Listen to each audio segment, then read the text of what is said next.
ఇక బులెటిన్లో డీటెయిల్స్ చూస్తే బ్రేకింగ్ న్యూస్ చూస్తున్నాం. ఇవాళ రాష్ట్ర ప్రభుత్వం పూర్తి స్థాయి బడ్జెట్ ను ప్రవేశపెట్టనుంది. ఉదయం 9 గంటలకు సీఎం రేవంత్ రెడ్డి అధ్యక్షతన కేబినెట్ భేటీ కానుంది. ఈ సమావేశంలో బడ్జెట్ ఆమోదం పొందుతోంది. అనంతరం డిప్యూటీ సీఎం ఆర్థిక మంత్రి భట్టి విక్రమార్క బడ్జెట్ ను అసెంబ్లీలో ప్రవేశపెడతారు.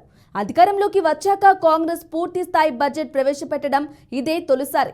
బడ్జెట్ వ్యయం 2.80 లక్షల కోట్ల నుంచి 2.90 లక్షల కోట్ల రూపాయల మధ్య ఉండొచ్చని అంచనా.